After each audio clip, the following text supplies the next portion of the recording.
Türкиядагы жер титирөөдөн жабыркаган жарандарга жардам чогултуу максатында ачылган атайын эсепке 2 мартка карата 88 миллион 570 миң сом, 15.250 рубль жана 65 доллар чогулду.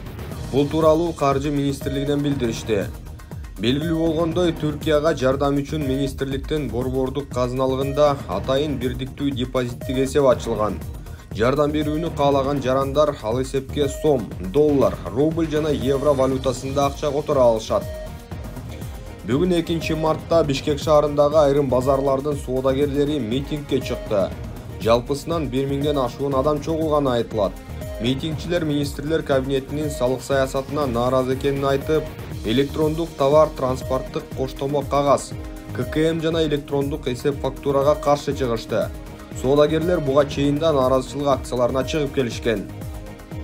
Талаш шаарынын борборуна Айкөл Манастын эстелиги орнотулат. Манастын эстелигинин ачылышы 21 март Норуз майрамына белгиленген. Эстеликтин бийиктиги 12 метрде түзө турганы кабарланды. Талаш шаардык мэриясынан белгилешкендей, учурда тийиштүү техникалар ишке тартылып, эстеликтин постаментин даярдоо иштери кызуу жүрүп жатат. Манастын эстелигинин көчүрмөлөрү 2017 жылдын август айында Түркиянын Стамбул жана Анкара шаарларында тургузулган. Эстеликтин авторлору Кыргыз Республикасынын эл сүрөтчүсү, белгилүү скульптор Садабек Ажиев жана чебер скульптор Токталы Мырзакаримов. Бүгүн Бишкекте Honda Fit үлгүсүндөгү автоунаанын катышуусунда кырсык катталып, анын натыйжасында чыр чыккандыгы тууралуу видео тарады. Күбө тарткан видеодон аял киши айдап бара жаткан Honda Fit унаасынын үстүндө эркек киши жатканын көрүүгө болот. Унаа катуу ылдамдыкта бара жаткандыктан айдоочу рулга ээ боло албай арыкка түшүп кеткен. Андан кийин унаадан аял киши качып чыгып, айланадагылардан жардам сурап кыйкырган. Аялдын артынан эркек киши жолдун ортосуна чейин кубалап барып, аны ура баштаганда окуянын күбөлөрү аларды арачалаган.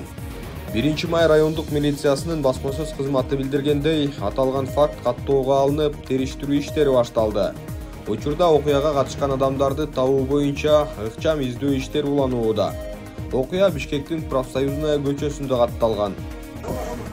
Тебе болду.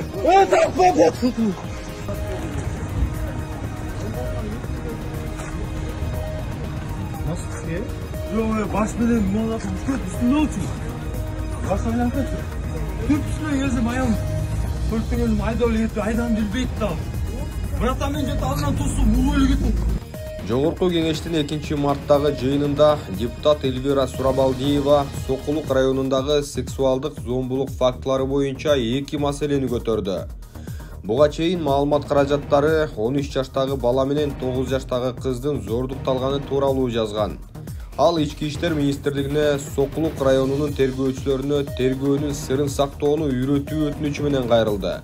Депутат бул иштерде эч кандай жылыш, жыйынтык жок экенине нааразы болду. Бүгүнкү күндө Сокулук районунда 2 чоң ыз болуп жатат. Бул 9 жашар бою жетелек кызга сексуалдык мүнөздөгү ыплас аракеттер жасоо боюнча, анан ошонун ичинде тергөө купуясы дегенди биздин Сокулук РОВДсынын тергөөчүлөрүнө үйрөтүп коюңуздарчы.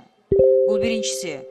Ошол окуяда деген же жыйынтык жок, же иш кылынбайт, аягында деген элдин баарына жайып, ошол кичинекей балдарыбыздын мындай келечегин психология абалын үйрөтө турган курстар керекпи деп мен ойлоп калдым да, ошо именно биздин милиционерлерибизге. Экинчи, 21 жылдын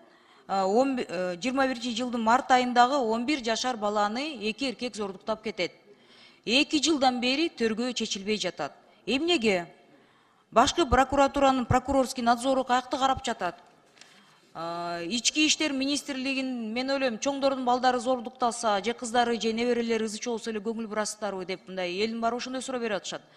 Бир байкуш экен, 80деги ата энеси бар экен, коргой турган адам жок дейт. Бирок ошол эле убакытта урматтуу прокурор мүчөлөрүм 154 берене, бул Кыргыз Республикасы кылмыш жаза процессуалдык кодексинин 1-бөлүгү, 155 берене 1-бөлүгү. Эгер алсыз аркасында тиги эми чал кемпирлер экен, чуркай турган адамдары жок болсо, буну деген прокуратура арызы болбосо дагы сотко чейинки өндүрүштү баштайт да. Эмнеге иштер жылбай жатат? Көзөмөлгө алыңыздар.